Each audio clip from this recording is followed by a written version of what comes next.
Every saving marriage method you've tried is broken. My name is Josh Hudson. I'm a leading expert in saving men's marriages, and I'm going to show you how to reprogram your mind to finally win your wife back. Now, let's be honest.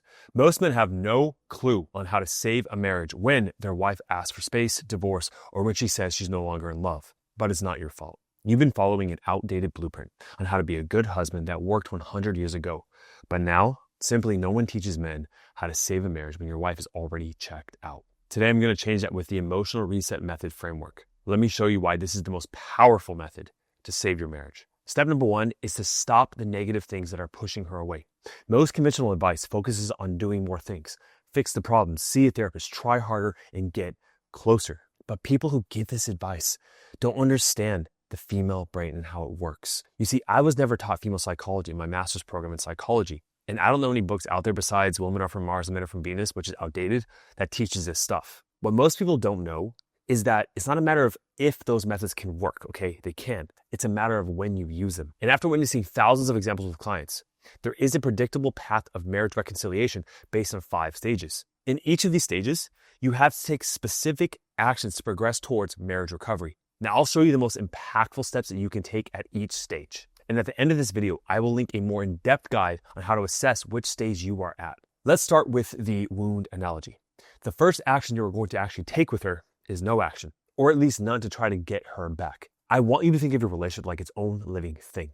Right now, it is wounded, okay, and you both feel the pain. However, much like a wound on your body, it'll naturally heal itself if you leave it alone. But trying to fix these constantly is like digging into the wound, constantly pulling off the Band-Aid, opening it up and making it worse and preventing the healing process to take place. This is why trying to talk to her about the problems, to sit her down, to hash things out, it just creates more pain in her mind. You're opening that wound. As an example, I had a client named David. His wife left him months earlier. She moved into her own apartment and their 3 daughters were bouncing from house to house across their weird and different schedule. They actually went on a cruise that they already planned, and his wife set boundaries before they left. No relationship talk, just have fun. The first night, she's the one who breaks her own boundary and starts bringing up the relationship. Now they're talking and things are going well. And then David brought up something that sets her off.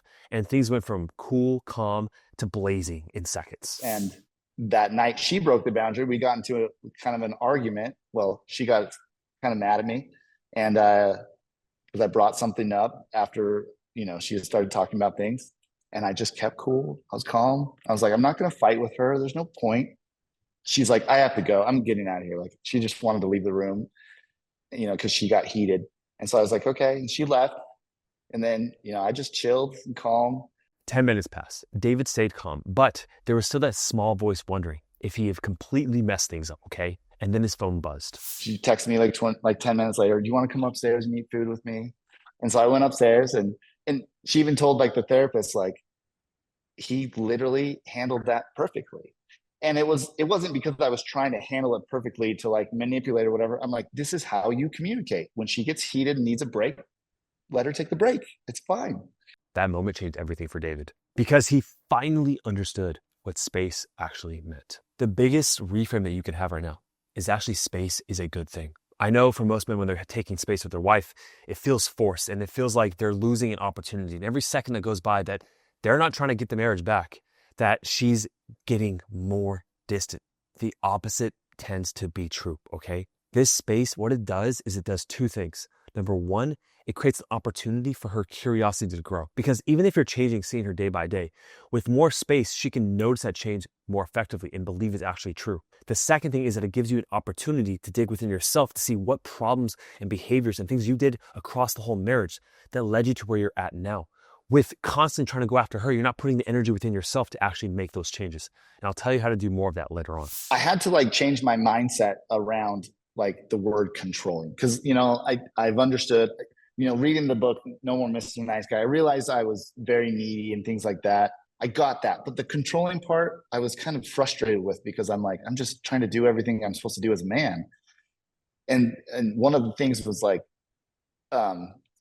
shifting my mindset from saying like, whenever I felt that I was being needy, I replaced that word with controlling. And then it all clicked. Like everything I was doing that I was just thought like, oh, I'm just trying to make this relationship better. I'm trying to do this. It's like I was trying to control the outcome And once I let that go, and your program talks a lot about letting go, you got to let go, not of her, but like of all the crap and all that stuff. Just that was my aha moment. Like, oh my gosh, I am being exactly how she's saying when she says those things. And then I recognize each moment that I was doing that. And because of that awareness, I stopped. And that helped her feel safe. All right, step number 2. Let's start with another analogy.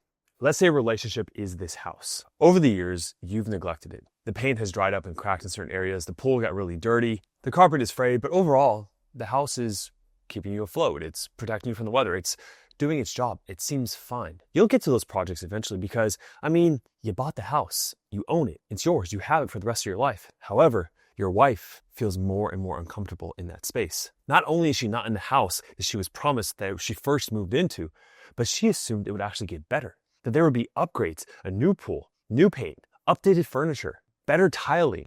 Also, your wife consistently tested the foundation and it started to fall apart. She noticed cracks in the foundation of the emotional space, which made her feel unsafe. In order for her to come back and live in the home again, to the relationship, she not only needs to see changes in the house, but she needs to see it's better than before.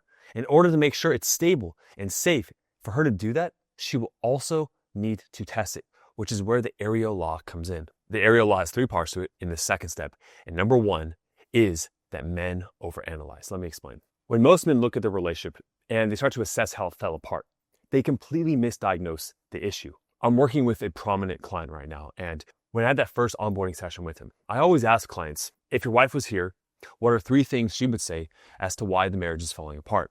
Now, I don't blame him, but most men will say things like this. This is what he said. He said, we have disagreements about the kids. He says he works way too much and the passion has faded. Let me tell you why that is wrong and why most men get this diagnosis wrong when analyzing their marriage. One of the most famous cases of misdiagnosis when it comes to medical stuff is George Washington. He developed a severe throat infection. Now, doctors removed roughly 40% of his blood volume in 24 hours. They were trying to reduce inflammation and excessive blood. In reality, he likely had a bacterial infection and they needed to address it differently. The blood loss probably accelerated his death. That's an example in a medical case of a body and how when you misdiagnose the issue, you take wrong steps and make things worse. It's the same thing with this prominent client I have and with most men. When they come in and they think, oh, I lost the passion. I'm going to try to take her on more dates. Oh, we disagree with the kids. I'm going to try to logically talk about the kids. Or, oh yeah, she complained I work too much. I'll just come home more often and follow around the house like a puppy dog. See, with improper assessment, you do the improper actions, which leads to more disconnection. Now, by far, the quickest and most effective way to properly diagnose how the marriage fell apart and then what corrective actions to take is to set up a call with one of our marriage evaluators. On that free call, what you're going to do is those marriage evaluators have spoken to hundreds and hundreds of clients over the years.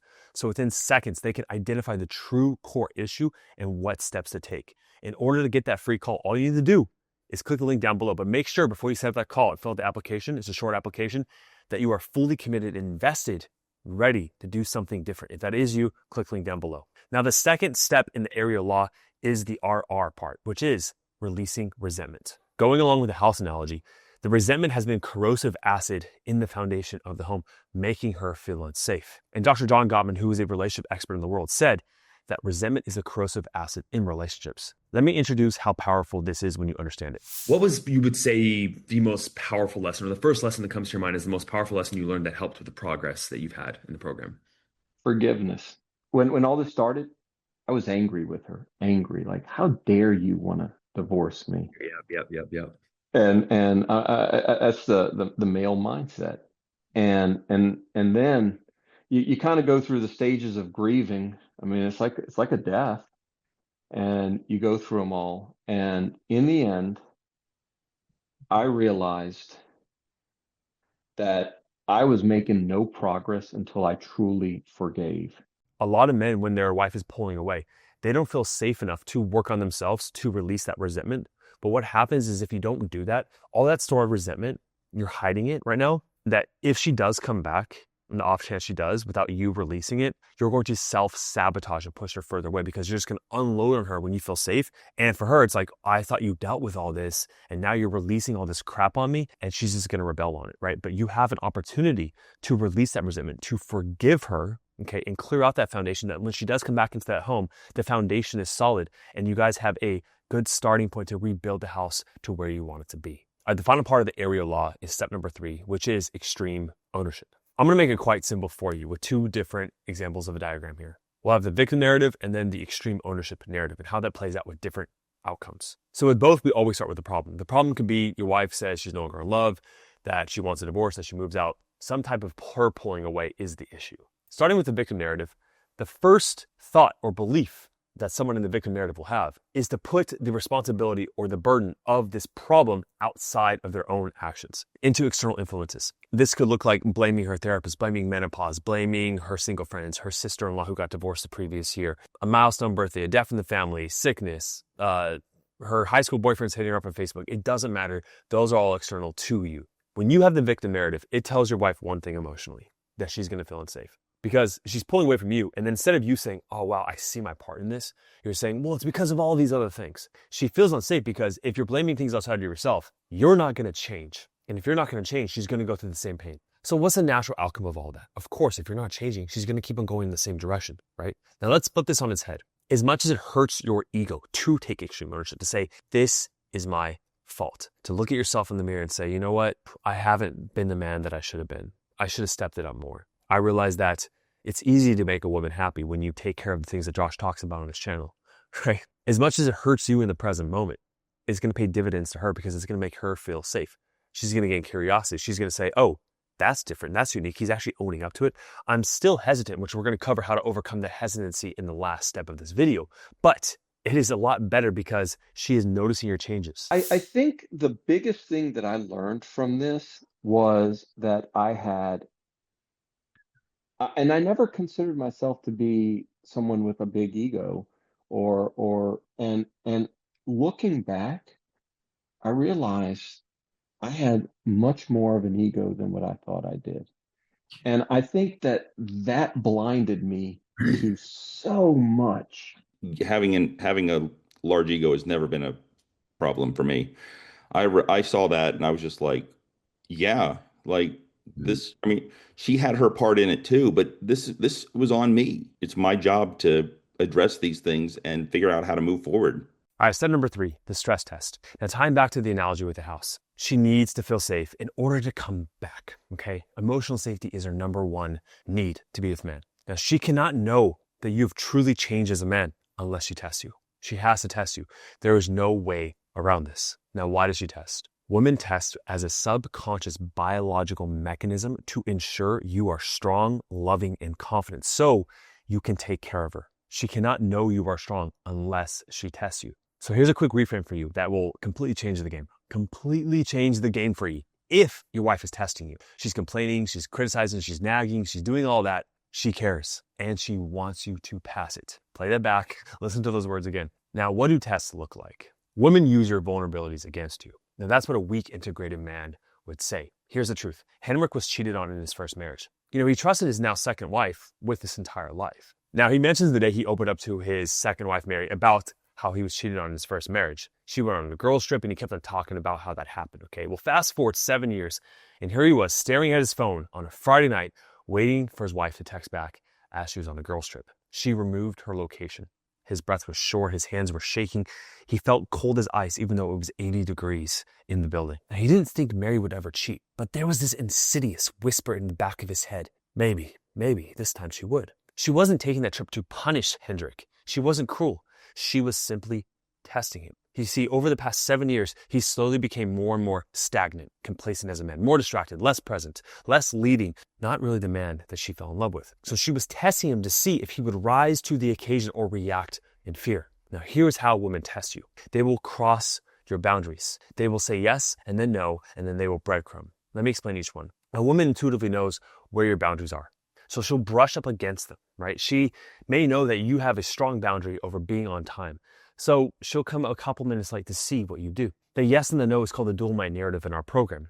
This is when a woman will say yes to one thing and then no the next day. She may agree to go on a date or some vacation with the family, but then a week goes by and she's like, you know what, never mind. And she completely changes. And to a logical man, you're thinking, why is she doing this? She's testing to see how you respond. She will also breadcrumb you, which means when you start making those changes, and you actually create the space. And you're doing everything I say in this program or on this breadcrumbing. Now, breadcrumbing is the final way women test men. Let's say you're making these changes, you're taking space, you're responding to this video, you're doing the right things. She may come back. She may give you a little bit of her attention, her validation, and even a chance and opportunity to work things out. But she'll do so with a heavy boundary crossed to see if you draw the line in the sand, and you must do that. Now, the only way that you could fail in a test is to react. Let me go over 5 ways men react and thus fail and cause her to believe that you haven't changed, that you are still going to make her feel unsafe, and that house is not going to be worth coming back into. Number 1 is supplication. Supplication is any form of you trying to prove to her that you are changing. If you have to prove it to her, then it's not true in her mind. I was recently watching a video on this marketing presentation, and this guy, he gets to the front, and he's the head of the business, he's co-founder, and he's arguably the most important person in the room, right? Or sorry, in his business. But yet, in front of this presentation, he said he's just a dancing monkey in front of the camera. He's limiting his own value in the company, but by doing that, I actually think the opposite of him. If he was up there feeling like, yeah, I'm the face of this brand, and I'm this and I'm that, I would think less of him. We as human beings, not just women, do this naturally. But when you feel less than, you want to prove to her. You want to say like, look at all the weight I'm losing. Look at this program I'm joining from this therapist who's helped hundreds of men say this. Look what I'm doing. Look what I'm doing. Look what I'm doing. On the outside, it seems like you're actually making changes, but to her, you're supplicating. You're trying to prove your worth. A man doesn't have to prove his worth if he's truly worthy. The second way you can react is to logically argue. This goes back to the beginning of the video, but any logical argument is to go back to that original idea of misdiagnosis, right? You're taking the issues and you're trying to logically dismantle it. You're saying, well, okay, we argue about the kids. Well, let's all sit down and hash this out and we can figure out a solution. Logical arguments don't influence her emotional mind. If you get angry, I don't have to elaborate on that. Just don't get angry. Don't yell. It makes her feel unsafe. Number 4, shutting down. Same thing with anger. If you shut inward, if you don't know what to say, it is okay to shut down, but the thing you're going to do if her emotions are real and her tests are really causing you to shut down is you say, I want to talk about this. I want to engage with you, but I need to take a break real quick. I need to cool down and this is a lot for me. And then you come back. And honestly, any shift in your state where you're seeking her validation to make you feel good, she will intuitively sense that. And that's what she rejects. I mean, all people, but particularly women, filter things through their feelings. And so it helped me understand like how my wife could go from, oh, you're the most amazing person in the world. I love you so much. I worship you. You're so awesome, to, oh, I hate you. You've ruined my life. You know, you're disgusting and terrible. And it's like, just realizing it's like, if when the feelings switch, right, the perception switches. Learning not to be reactive was really helpful. The optimal paradigm here for a guy when the wife is in the dual mind narrative, which is what you're referring to, is to believe that she's challenging you in your own identity, and that allows you the opportunity to like solidify more of like knowing who you are as a man. Because if she can influence the way you see yourself, she doesn't want to be with you on a biological level. I want to say one final thing before I give you that last resource on additional ways to pass tests and a video from another guy who saved his marriage that I absolutely recommend you watch. Ultimately, at the end of the day, what she's testing for is self-love. That's it. If you had full value in yourself, full self-love, that you were good without yourself despite her being there, that's what she wants in the man she's with. Every woman wants that. And all these subtle steps and principles and habits and techniques I teach you on the channel, it all stems back to a man who has self-worth, self-love, self-esteem. It's all the same thing. It's all ubiquitous, okay? At the end of the day, there is this hole in you, this shame, this feeling that you're not enough as a man. Doesn't matter where you got it. Okay, we don't have to explore that. And actually, another video I'm going to record after this one the following week, you'll see that. I'll go into that. But for now, what I want you to know is everything that's been happening is speaking to a larger part of you that you need to heal. You can do it now and have the opportunity to address this now, or you're going to do it later down the road. I suggest you do it now because the best time is 10 years ago. But other than that, the best time is now. So here's that video on tests that I talked about how to pass them. Here's a guy's marriage that he saved that I highly recommend you watch. Thanks for watching. Again, you know how to get help from our team if you need it. See you in the next one.